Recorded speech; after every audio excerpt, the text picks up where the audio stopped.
Welcome back to Fox 9 Good Day. All right, here we are, officially in the midst of the award season. Oscar nominations come out Thursday. Ahead of that, film critic Paul McGuire-Grimes joins us with his predictions. Thanks for being here. Thanks for having me. I've seen all the movies, like you've said. Yeah, that's why sometimes it's like I can't get them all in before, but like, where should I start? But let's start with your predictions for what's going to be the big winner. I think the big winner this year for Best Picture, we're going to start there, is One Battle After Another, now streaming on HBO Max, starring Leonardo DiCaprio. It's from writer-director Paul Thomas Anderson, who did There Will Be Blood, Boogie Nights, The Master. He's just like this acclaimed writer-director in Hollywood. This movie feels topical, it feels intense, and everyone is loving this movie. I mean, I think that this won the Critics' Choice Association for Best Picture. It won the Golden Globe for Best Picture. Paul Thomas Anderson is winning left and right. It really could be his year, kind of like Christopher Nolan did a few years ago with Oppenheimer, where it kind of just does a big old sweep.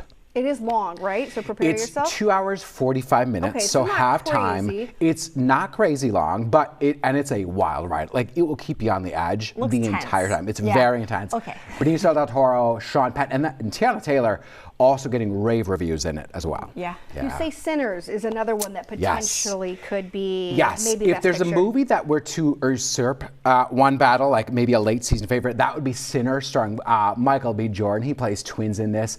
Smoke and Stack, who decide to open a juke joint only to have a bunch of white vampires come in and ruin the night. So there's a lot of love for this movie. Also streaming on HBO Max. So if there's movies that you like, these movies you can watch at home right now. I loved Sinners so much. Ryan Coogler did the Black Panther movies, did the first Creed. He's the writer and director of this. He and Michael work a lot together.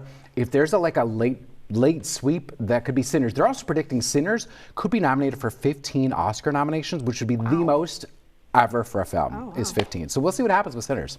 I like that one. I'm with you on that. Great. All right, next up, Best Actor. You say it's probably going to be the Marty Supreme. It's going to be Mr. Timothy Chalamet, Yeah, I believe. Yes, he's a big favorite right now in the industry. And, you know, a lot of people thought he was going to win last year for a complete unknown. But this year, he's already won the Critics' Choice Award. He's won the Golden Globe.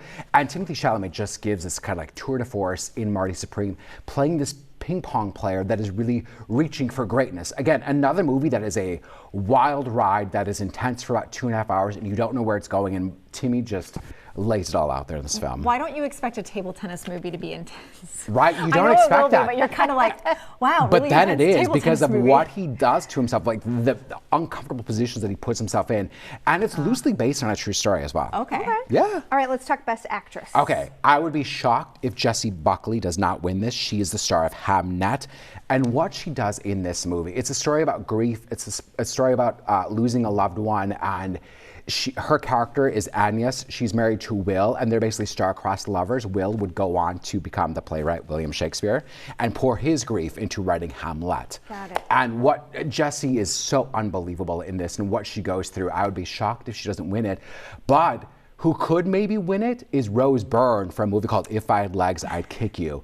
And she is kind of like a little industry favorite as well. This small little movie no one's ever heard of, but she is unbelievable. In a mother that is really just at her wit's end, nothing is going right in her life, and she's completely losing it. The title alone. You're right. It's great. Interest. Yes. Yeah. Okay, next up, Best Supporting Actress. You say somebody from Weapons. Yeah. What are we talking about? The great Amy Madigan in Weapons is, again, another industry favorite. She plays Aunt Gladys in Weapons. If you have not seen Weapons, it is now streaming on HBO Max. Again, you could do a lot of these at home right now. You're not seeing clips of Amy Madigan right now because she was purposely left out of the trailers and purposely left out of a lot of the promo. And then when the movie came out, you realized and you found out who Aunt Gladys is, and you're like, oh, that's this. Amy Madigan, if you don't know, she was also in Field of Dreams. She's a great kind of comedy actress doing this horror role that took over the zeitgeist and is phenomenal. And she is so good in Weapons.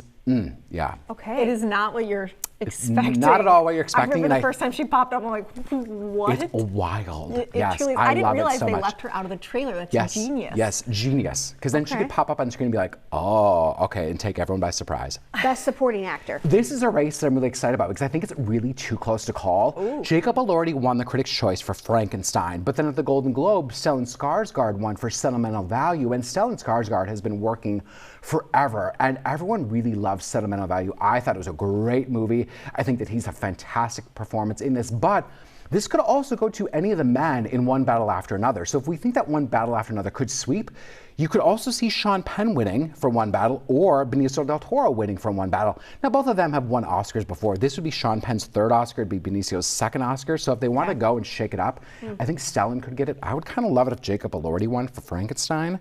I thought he was phenomenal on that. Oh, can I ask just more tiers, sentimental value or Hamnet?